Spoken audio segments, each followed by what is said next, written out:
This is the DVD. Thanks for buying it. Well done. You've made a good choice.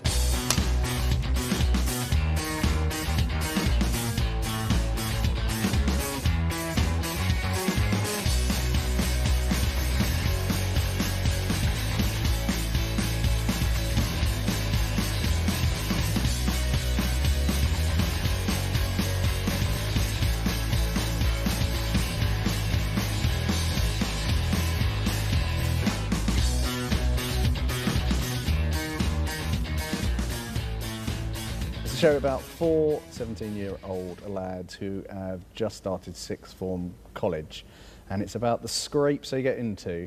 Hello, I'm Damon Beasley. I'm one of the writers and the executive producer. Hello, I'm Ian Morris. I'm also one of the writers. Not an executive producer. I am executive producer as well, but I thought it was going to be a bit show-offy to say that. What we were hoping for was that it would be a slice of life that a lot of people would relate to, because it was about sort of being normal, maybe at school, rather than particularly fantastically cool and exciting. So if you like this, then you probably weren't cool when you were younger. Take one. We saw thousands and thousands of boys, and you know, it was a hard search. And weirdly enough, the guys who play Simon and Will, we've known since we were casting for the pilot, and we didn't think they were right then. And we sponsored their sketch act to go up to Edinburgh this year. And they're brilliant and really funny, and we sort of neglected to tell anyone about it. And suddenly our director and producer, Chris and Gordon, went, yeah, you not mentioned we've seen 1,000 people at various times in the past few months, we've been getting down right to the wire, and you didn't mention these two? And then Buckley, who plays Jay, we knew from the pilot, because we miscast him as Neil, but we got him back in because we thought, well, he was really annoying. He was really annoying and twattish. Massive dickhead. Yeah, massive gob on him as well, so maybe he'd be perfect pretty for the perfect, character. wouldn't he? Yeah. Blake had a job at the Carphone warehouse. He's just out of drama college. I think because we were so sure about who the characters were, it was very hard to find the right people as well. So now we've got 4 dickheads to play them. No, they're very funny. Will's pedantic and an enthusiast, and obviously brilliant and very clever and very funny. Yeah, and I think he's kind of the driving force behind it, I think, is the key. And the idea with Will was that he'd be someone who would drive them into situations they weren't necessarily that happy with through force of enthusiasm, I think. We're thinking, this will be great, this will be great, this will be great, this will be great. Oh, it's not. His parents had just broken up, they divorced, and he's moved to this new school from a private school. This series is about him trying to sort of make new friends, and he falls in with the crowd of Simon, Jay and Neil. Probably the most extreme and embarrassing thing I was asked to do was the sex scene. That's me, that one. Hairy and fat. Look at that, though. So you were actually lying on top of a lady. Yeah. You could feel her bits through your pants. It wasn't just a dream. They're going to use my daughter's bedroom for sex scenes.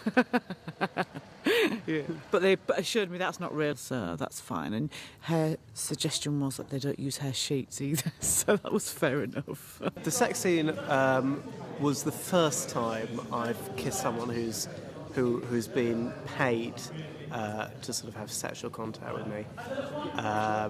But hopefully it won't be the last. Because I got a real kick out of the experience of she was getting money to sort of do stuff to me. Simon?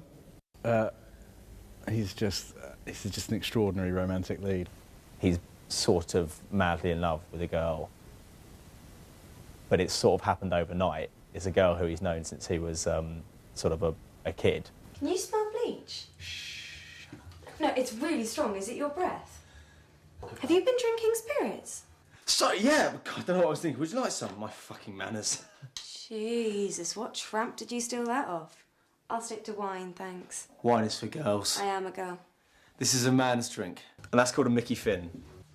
In the previous scene, we made this drink ourselves, me and my mates, and it's basically all different drinks from my dad's drinks cabinet. This tastes like water, but I wonder what I'm drinking. It's like sort of water, but you can't relax. Jay's a kind. Jay's one of those friends, right, where I think lots of people look back on their earlier years, and you might, maybe if you're 17 now, you might be thinking this.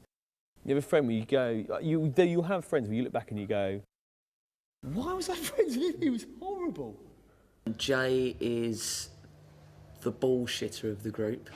He just he comes out with outrageous claims and outrageous stories, and he's a bit of a compulsive liar, and pretty much everything he says is a lie. This is the most advanced one, DJ. Yeah. Yeah, but you don't see that in any clubs. No, you don't. It's mind-blowing. Literally took me a second to think of that. I came up with that. Just And people would rather listen to music. idiots, mugs. And Neil, I think Neil's just like, he's quite thick. He's sort of thick, but he's kind of, we always thought that Neil would be kind of like thick and good looking, and so would kind of get through life pretty well. I think he's like otherworldly as Yeah, well. he's- Like, yeah. in a way, like, so not just a class, not your normal sort of Thicky. He just exists a little bit on a different plane. Everyone's just got on really well. It's been a really good laugh. Sometimes a bit too much of a laugh because some of us piss about right up until people say action, and we get a little bit tooled up for it. Well, at the moment, I am in quite a little outfit. There we go. That's one thing. And also, I'm walking around in these. Look at the size of those heels. I mean, whether or not I spend my Saturday nights as Rosario, the Venezuelan beauty queen, is another issue. The character of Donovan, is very much based on me. He's a handsome, dangerous bad boy. Cut. Keep what's on my little one. Donovan doesn't do anything which isn't extreme. Everything he does is extreme. It's just non-stop kind of staring and or throttling people and or swearing. So there's no half measures. Was I good at school? No, I wasn't. Not in the sixth form anyway. I got suspended from school for not doing certain bits of work and getting caught smoking. I started out as a theatre director. I directed lots of plays and comedies, and then I trained at the BBC on a directing television comedy course, and then I got my first show about a year later. I've directed 3 series of the Catherine Tate Show. I've done 2 series of Suburban Shootout. Does it reflect my life as a child? Not really, although it does remind me of my mates in sixth form. And it's actually given me loads of dreams about being back in sixth form. So it must remind me a little bit. Bunkoff's pretty much a fab documentary. I think we put down a lot of anecdotes, but then when we got to shooting it, you'd suddenly go, oh yeah, this happened, oh yeah, that happened. But you did sort of wear clothes and pretend to be older than you were. Yes, I did. I wore my stepdad. Also need some alcohol as well. And I did buy lots of crisps for the party that we're having for adults. It's all all inspired by our tragic teenage years. The alcohol that I can't drink now because it just reminds me of being sick is Black Sambuca. Reefs, they're like sort of Alka Pops. And I had quite a lot of them. They're sort of what very like babyish drinkers drink. They basically taste a bit like orange squash. K-cider, because it just reminds me of waking up in Charing Cross with a saline drip in my arm. Completely true. But don't put that on the DVD.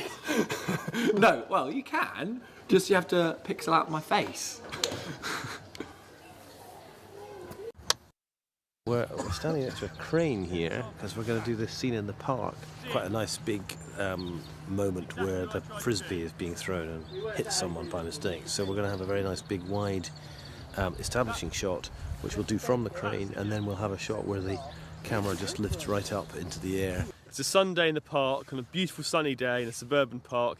Everyone's out, and they are playing frisbee because Will's decided that it's the best way to meet girls. And then they throw a frisbee, and it unfortunately, it's happened to a friend of mine, hits a disabled woman called Checker, who's very nice, in the face. And at which point the local hard nut, Mark Donovan, sees him and they get chased out of the park. I've got a receipt! I've got a receipt! 580, take one. I threw the frisbee, which is a prop that we're supposed to use in the show, into a tree. Would you say that the frisbee is an essential part of the scene? Yes, I'd say it's crucial. Yeah, it's crucial. Does it kind of control the flow of the dialogue and sort of results in the main joke of the scene? Yes. Yeah, I'd agree okay. with that. We've actually stored that up there for the time being. Let's leave that there for now. Okay. bird put that in the tree?